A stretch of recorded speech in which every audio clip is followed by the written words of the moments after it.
নবীজি বলেন সব সাহাবী জান্নাতে যাবে, কিন্তু জান্নাতে আমার একজন বন্ধু থাকবে, আমার একজন সফর সঙ্গী থাকবে। সেই সফর সঙ্গী হলেন হযরত আবু বকর সিদ্দিক রাদিয়াল্লাহু তাআলা আনহু। রাসূল করিম সাল্লাল্লাহু আলাইহি ওয়াসাল্লাম একদিন আবু বকর সিদ্দিক রাদিয়াল্লাহু তাআলা আনহুর কাঁধের উপরে ডান হাত রাখলেন, হযরত ওমর ফারুক রাদিয়াল্লাহু তাআলা আনহুর কাঁধের উপরে বাম হাত রাখলেন। রেখে সাহাবায়ে কেরামকে বললেন আমার দিকে তাকাও। তো সাহাবায়ে কেরাম তাকালেন, জিজ্ঞাসা করলেন কি দেখতে পাচ্ছ? বলে আপনার দুই সাথীর কাঁধের উপরে আপনার দুই হাত। বলে তোমরা সাক্ষী থাকো, আমি এইভাবেই জান্নাতে প্রবেশ করব। বলেন এই উম্মতের সর্বপ্রথম যে ব্যক্তি জান্নাতে প্রবেশ করবেন তিনি কে? আবু বকর সিদ্দিক রাদিয়াল্লাহু তাআলা আনহু। রাসূল করিম সাল্লাল্লাহু আলাইহি ওয়াসাল্লামের জন্য এবং ইসলামের জন্য তিনি এতটা স্যাক্রিফাইস করেছেন যে নবীজি সাল্লাল্লাহু আলাইহি ওয়াসাল্লাম এই কথার স্বীকৃতি দিয়েছেন যে যেই ব্যক্তি আমার প্রতি কোনো অনুগ্রহ করেছে আমি তার অনুগ্রহের বদলা দিয়ে দিয়েছি, কিন্তু আবু বকর এমন এক ব্যক্তি যার অনুগ্রহের বদলা আমি দিতে পারি। আবু বকর সিদ্দিক রাদিয়াল্লাহু তাআলা আনহু ওই ব্যক্তি যিনি রাসূল করিম সাল্লাল্লাহু আলাইহি ওয়াসাল্লামকে নিজ কাঁধে সফর করিয়েছেন। একটুখানি বুঝেন, একটা সূক্ষ্ম কথা কেন মনে আসলো জানি না। মক্কা বিজয়ের দিন আলী রাদিয়াল্লাহু তাআলা আনহু উনি বললেন ইয়া রাসূলুল্লাহ আপনি আমার কাঁধের উপরে চড়েন। নবীজি হযরত আলীকে বললেন তুমি আমার বোঝা বহন করতে পারবে না। হিজরতের সফরে আবু বকর সিদ্দিক যখন রাদিয়াল্লাহু আনহু যখন নবীজিকে বললেন আমার কাঁধে চড়ে, নবীজি হয়তো আবু বকরের কাঁধে চড়লেন। নবুয়তের বোঝা বহন করার মতো যোগ্য ব্যক্তি এই উম্মতের মধ্যে যিনি ছিলেন তিনি আবু বকর সিদ্দিক, এই কথা বোঝাতে চেয়েছে। রাসূল করিম সাল্লাল্লাহু আলাইহি ওয়াসাল্লাম একদিন সাহাবায়ে কেরামের সাথে আলোচনা করতেছিলেন, কথা বলতেছিলেন। বললেন দুনিয়ার তিনটা বিষয় আমার কাছে খুব প্রিয়। হুব্বিবা ইলাইয়া মিন দুনিয়াকুম সালাস। দুনিয়ার তিনটা জিনিস আল্লাহ আমার কাছে পছন্দনীয় করে দিয়েছেন। তো সবাই উৎসুক হয়ে জানতে চাইলেন ইয়া রাসূলুল্লাহ সে তিনটা জিনিস কি? তো নবীজি বললেন আত-তয়িব, খুশবু, সুগন্ধি আমার কাছে খুব বেশি প্রিয়। তা আল্লাহ রাব্বুল আলামিন নবীজির এই সুগন্ধির প্রিয়টা এতটাই পছন্দ করলেন যে আল্লাহ রাব্বুল আলামিন নবীজির পুরো সত্তাটাকেই সুগন্ধি বানায়া দিলেন। বলেন না রাসূল করিম সাল্লাল্লাহু আলাইহি ওয়াসাল্লামের শরীর থেকে যে ঘাম বের হতো ওই ঘাম থেকেও মিশকে আম্বরের ঘ্রাণ কি বের হতো। নবীজি সাল্লাল্লাহু আলাইহি ওয়াসাল্লাম মাঝে মাঝে দুপুর বেলা উম্মে হানি রাদিয়াল্লাহু তাআলা আনহার ঘরে ঘুমাইতেন। একদিন ঘুমাইছেন, ঘরের ছাদের ফাঁক দিয়ে রোদ এসে নবীজির গায়ে পড়ছে, নবীজির শরীরে চিকচিক করে ঘাম বের হচ্ছে। উম্মে হানি রাদিয়াল্লাহু তাআলা আনহা একটা বোতলের ভিতরে নবীজির ঘামগুলো জমা করতে শুরু করলেন। একবার হঠাৎ নবীজির ঘুম ভেঙে গেল, জিজ্ঞাসা করলেন উম্মে হানি তুমি কি করো? বলে ইয়া রাসূলুল্লাহ আমরা তো গরিব মানুষ, আতর কেনার সুগন্ধি কেনার পয়সা আমাদের কাছে নাই, আপনার শরীরের এই ঘামগুলো আমরা বোতলে জমা করে রাখি, অনুষ্ঠানের সময় আমরা আমাদের বাচ্চাদের গায়ে এই ঘামগুলো যখন মেখে দেই তো মেহমানরা সবাই বলতে থাকে যে এই সুগন্ধি তোমরা কোন জায়গা থেকে আনিয়েছো। বলেন না তো নবীজি বললেন সুগন্ধি আমার কাছে সবচেয়ে বেশি প্রিয়। দ্বিতীয় নাম্বার হলো আল মারআতুস সালিহা, নেককার নারী আমার কাছে খুব প্রিয়। তৃতীয় বললেন ওয়াজুইলাত কুররাতু আইনি ফিস সালাহ, নামাজ হলো আমার চোখের শীতলতা। নবীজির বলা শেষ হওয়ার পর হযরত আবু বকর সিদ্দিক রাদিয়াল্লাহু তাআলা আনহু বললেন ইয়া রাসূলুল্লাহ এই দুনিয়ার তিনটা জিনিসও আমার খুব প্রিয়। সুবহানাল্লাহ বলেন না। হযরত ওমর রাদিয়াল্লাহু তাআলা আনহু মনে মনে বলেন যে আজকে আমি এমন তিনটা জিনিসের কথা বলবো অন্তত আজকের এই দিনে আমি আবু বকরকে অন্তত পিছনে ফেলার চেষ্টা করব। আবু বকর সিদ্দিক রাদিয়াল্লাহু তাআলা আনহু যখন বললেন তিনটা জিনিস আমার কাছে খুব প্রিয়, তো নবীজি হযরত আবু বকরের দিকে তাকাইলেন, বললেন, বলো আবু বকর, তোমার কোন জিনিস প্রিয়? তা আবু বকর সিদ্দিক সবার আগে যে কথা বললেন, আশ্চর্য কথা। নবী আবু বকর সিদ্দিক বলেন, আন-নাযরু ইলা ওয়াজহিক ইয়া রাসূলুল্লাহ, দুনিয়া এবং দুনিয়ার মধ্যে যা আছে তার মধ্যে সবচেয়ে প্রিয় জিনিস হলো আপনার চেহারার দিকে তাকায়া থাকা। এই কথা বলার সাথে সাথে হযরত ওমর বললেন, আমি ফেল। আমি কি ফেল? আবু বকর কি বললেন? আন-নাযরু ইলা ওয়াজহিক, আপনার চেহারার দিকে তাকিয়ে থাকা, ওয়া ইনফাকু মালি আলা আমরিক, আপনার নির্দেশে আমি আমার সম্পদ খরচ করা। সম্পদ আমার, হুকুম আপনার, আপনি হুকুম করবেন, আমি খরচ করব, এটা আমার কাছে দুনিয়ার মধ্যে সবচেয়ে বেশি প্রিয়। ওয়া ইবনাতি আয়েশা ফি বাইতিক, আমার মেয়ে আয়েশা আপনার ঘরে থাকবে, এটা আমার কাছে সবচেয়ে বেশি প্রিয়। সুবহানাল্লাহ।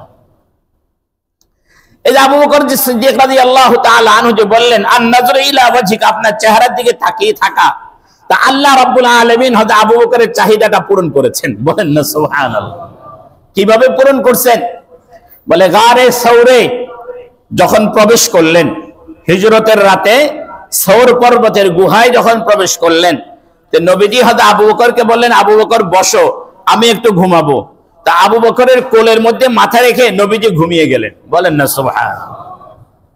আচ্ছা, এখন বলেন তো দেখি, আবু বকরের কোলের মধ্যে কার মাথা? চেহারাটা কার দিকে? আবু বকর সিদ্দিকের দিকে। আবু বকর যে বললেন, আপনার চেহারার দিকে তাকায় থাকা আমার কাছে প্রিয়, তা আল্লাহ এমন ব্যবস্থা করলেন যে আবু বকর, তোমার এই ইচ্ছাটা তুমি মন ভরে পূরণ করে নাও, মন ভরে পূরণ করে নাও। আবু বকর মন ভরে পূরণ করে নিয়েছেন চেহারার দিকে তাকা।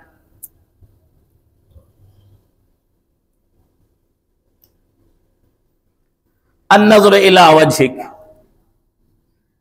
আল্লামা ইবনে হাজার আসকালানী রাহমাতুল্লাহি আলাইহি বলেন,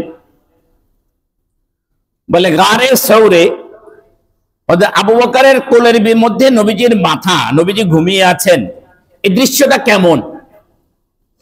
এই দৃশ্যটা হলো কোন একজন মানুষ যেন রেহালের ভিতরে কোরআন শরীফ খুলে পড়তে বসেছে।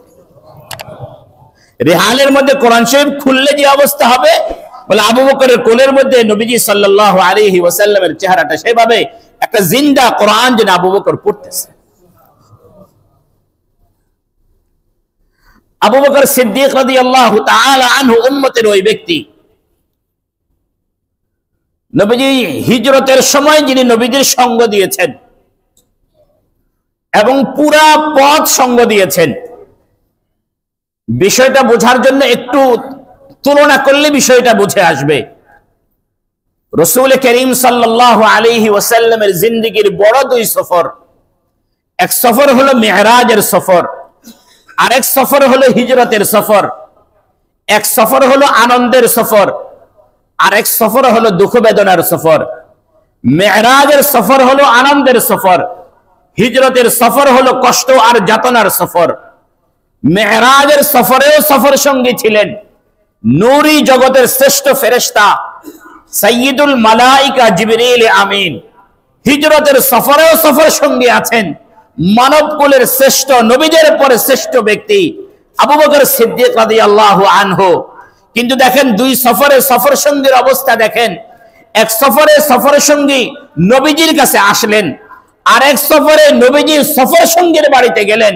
এক সফরে নবীজির কাছে সফর সঙ্গী আসলেন, আরেক সফরে নবীজি সফর সঙ্গীর বাড়িতে গেলেন। এক সফরে সফর সঙ্গী অর্ধেক পথ যাওয়ার পরে বললেন, এর উপরে আর আমার যাওয়ার অনুমতি নাই, এর উপরে আমার আর যাওয়ার অনুমতি। অর্ধেক পথ যায় ফিরে আসলেন। কিন্তু হিজরতের সফরে আবু বকর সিদ্দিক রাদিয়াল্লাহু আনহু অর্ধেক পথ ছিলেন না পুরা পথ? পুরা পথ। বিপদ এবং মুসিবতের পুরা পথে তিনি সাথে ছিলেন। সাথে থেকে মদিনা মুনাওয়ারা পর্যন্ত পৌঁছলেন। মদিনা মুনাওয়ারায় পৌঁছে রাসূল করিম সাল্লাল্লাহু আলাইহি ওয়াসাল্লাম মসজিদে নববী নির্মাণ করতে চাইলেন।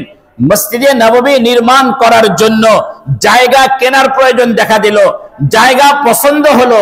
এই জায়গা পছন্দ হওয়ার পরে এই জায়গার মূল্য পরিশোধ করতে গিয়ে যিনি টাকা দিলেন তিনি আবু বকর সিদ্দিক রাদিয়াল্লাহু আনহু। আপনাদের যদি মনে থাকে তাহলে আমি একটু বলি, ইব্রাহিম খলিলুল্লাহ বাইতুল্লাহ বানাইছেন। কি বানাইছেন? বাইতুল্লাহ বানাইছেন। তা আল্লাহ বললেন এটা হেদায়েতের মার্কাজ। ইন্না আউওয়ালা বাইতিন উদিআ লিন-নাসি লাল্লাযী বিবাক্কাতা মুবারাকান, এটা বরকতময়, ওয়া হুদাল লিল আলামিন, জগতের জন্য হেদায়েতের মার্কাজ।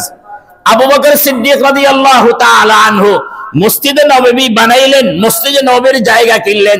যেই জায়গাটা তিনি কিনেছেন ওই জায়গাটার ব্যাপারে নবীজি বললেন, মা বাইনা বাইতি ওয়া মিম্বারি রাউযাতুম মিন রিয়াজিল জান্নাহ, বলে এই আমার ঘর থেকে নিয়ে শুরু করে আমার মিম্বার পর্যন্ত এই জায়গাটুকু জান্নাতের টুকরা। বলেন না সুবহানাল্লাহ।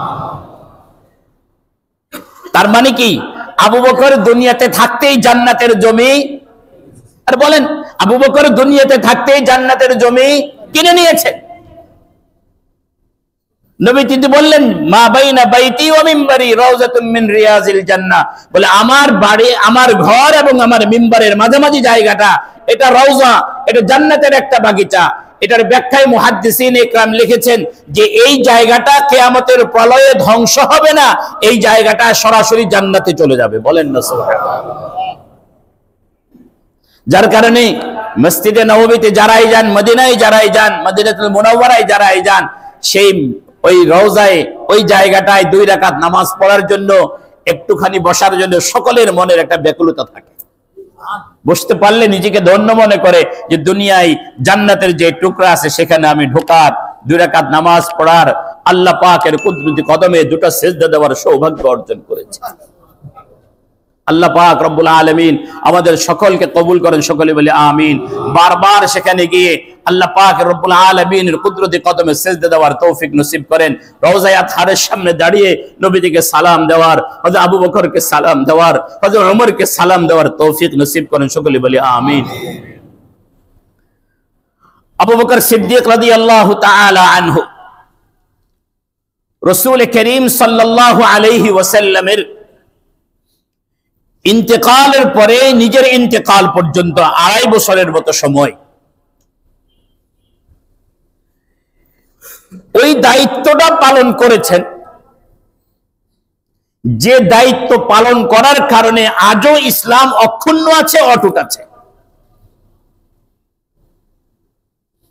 একজন নরম দিল মানুষ হিসেবে সবাই তাকে চিনত, কোমল হৃদয়ের মানুষ হিসেবে তাকে চিনত। যিনি নবীজি সাল্লাল্লাহু আলাইহি ওয়াসাল্লামের জীবদ্দশায় নবীজির চলে যাবেন এরকম কথায়ও যিনি কেঁদে দিয়েছেন, এই নরম মানুষটা নবীজির ইন্তেকালের পরে শক্ত হয়ে গেলেন। উম্মতের কঠিন মুহূর্তে তিনি শক্ত। নবীজি দুনিয়ার থেকে বিদায় নিয়ে চলে গেছেন। আবু বকর সিদ্দিক রাদিয়াল্লাহু তাআলা আনহু সেই সময় মদিনায় ছিলেন না। অনেকেরই মনে প্রশ্ন, আবু বকর ছিলেন না কেন? যেদিন রাসূল করিম সাল্লাল্লাহু আলাইহি ওয়াসাল্লাম দুনিয়ার থেকে বিদায় নিয়েছেন, এর আগে 5-7 দিন নবীজি অসুস্থ ছিলেন। ওই দিন যেদিন চলে যাবেন সেই দিন নবীজি কিছুটা সুস্থতা বোধ করতেছিলেন। সাহাবায়ে কেরাম সবাই নবীজির হুজরার পাশে অপেক্ষা করছিল 5-7 দিন যাবত। সবাই যখন দেখলো নবীজি একটু সুস্থ বোধ করতেছিলেন, তখন সবাই নিজ নিজ কাজে চলে গেলেন। আবু বকর সিদ্দিক সাহনুনে ওনার একটা বাড়ি ছিল, তিনি সেখানে চলে গেলেন ওনার ঘরে। ইশরাকের পরে রাসূল করিম সাল্লাল্লাহু আলাইহি ওয়াসাল্লাম দুনিয়ার থেকে রিহলাত নিলেন। আবু বকর সিদ্দিক রাদিয়াল্লাহু তাআলা আনহু যখন আসলেন, পুরা মদিনায় শোকের ছায়া। হয়তো ওমরের মতো কঠিন মানুষও নিজেকে বরদাস্ত করতে পারতেছেন না। তরবারি খাপ খুললেন, বললেন যে ব্যক্তি বলবে যে মুহাম্মদুর রাসূলুল্লাহ নেই, ইনি মৃত্যুবরণ করেছে, আমি তার গর্দান উড়িয়ে দেব। উনি মানতেই পারতেছেন না যে নবীজি মারা গেছে। মদিনা পুরাটা কি অবস্থা, যে আমার হয়তো বর্ণনা করার মতো শব্দ আমার নাই, ভাষা আমার নেই। পুরা মদিনা স্তব্ধ, সবাই পাগল পাড়া, বিশৃঙ্খল অবস্থা। আবু বকর সিদ্দিক আসলেন হুজরায়ে আয়েশা রাদিয়াল্লাহু তাআলা আনহার কামরার ভিতরে নবীজি ছিলেন। ঢুকলেন, একটা ইয়ামানি চাদর দিয়ে নবীজি ঢাকা ছিলেন, চেহারা থেকে চাদর সরাইলেন, নবীজির কপালে চুমু খাইলেন, বললেন তিবতা হাইয়ান ওয়া মাইয়িতা। ইয়া রাসূলুল্লাহ, মৃত্যু সকলের জীবন থেকে সৌন্দর্যকে কেড়ে নেয়, কিন্তু আপনি এমন এক সত্তা, মৃত্যু আপনার জীবন থেকে আপনার সৌন্দর্য কেড়ে নিতে পারে নাই। ওয়াল্লাহি লা ইয়াজমাউ আলাইকা মাউতাতাইন, আল্লাহ পাকের কসম, আল্লাহ পাক আপনার উপরে দুইটা মৃত্যু একসাথে করবেন না। এক মৃত্যুই আপনার হবে, দুই মৃত্যু আপনার হবে না। এতটুকু কথা বলে আবু বকর সিদ্দিক রাদিয়াল্লাহু তাআলা আনহু বেরিয়ে আসলেন। সাহাবা